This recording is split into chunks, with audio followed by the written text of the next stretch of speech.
3 వరాలు. ముందుగా మోహనవాణి శ్రోతలకు, భగవద్బంధువులకు, ఆధ్యాత్మిక బంధువులందరికీ హృదయపూర్వక ధన్యవాదాలు. పూర్వం ఒక ఊరిలో ఒక నిరుపేద వ్యక్తి ఉండేవాడు. అతని భార్య కురూపి.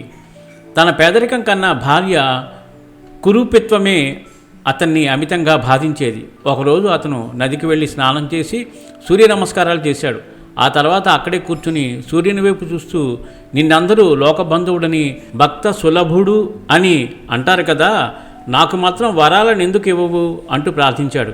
అది చూసి జాలిపడ్డ సూర్యుడు ఒక వృద్ధ బ్రాహ్మణ రూపంలో అక్కడికి వచ్చాడు. అతనికి 3 కొబ్బరికాయలు ఇస్తూ, నీకు 3 వరాలు ఇస్తున్నాను, నీకు ఏది కావలసి వస్తే అది కోరుకుని కొబ్బరికాయ కొట్టు, వెంటనే అది ఫలిస్తుంది. అలాగని అన్నీ ఒకేసారి కోరుకోనక్కర్లేదు, నీకు కావలసినప్పుడు కోరుకోవచ్చు అని చెప్పాడు. అతను పరమానందంతో ఆ కొబ్బరికాయలు అందుకున్నాడో లేదో ఆ బ్రాహ్మణుడు అదృశ్యమైపోయాడు.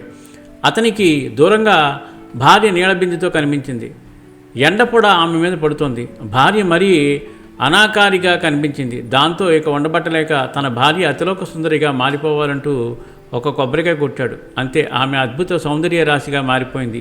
సరిగా అదే సమయంలో రాజుగారు రథం మీద వెళుతూ ఆమెను చూశాడు. ఇంతటి అందగత్తె తన అంతఃపురంలో ఉంటే బాగుండనిపించింది.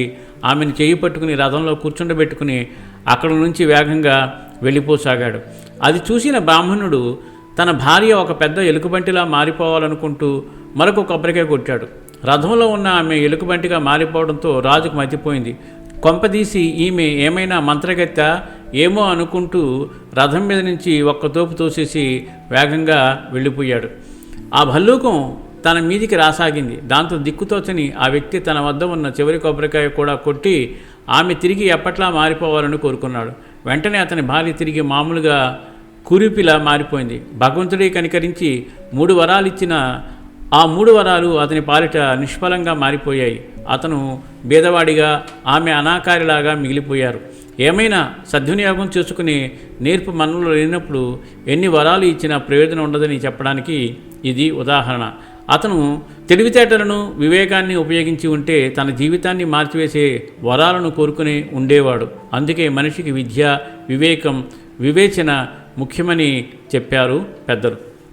ఇంతటా అద్భుతమైన విషయాన్ని అందించిన డివిఆర్ భాస్కర్ గారికి మోహనవాణి మరియు మోహనవాణి శ్రోతల తరపున హృదయపూర్వక ధన్యవాదాలు తెలియజేసుకుంటున్నాం.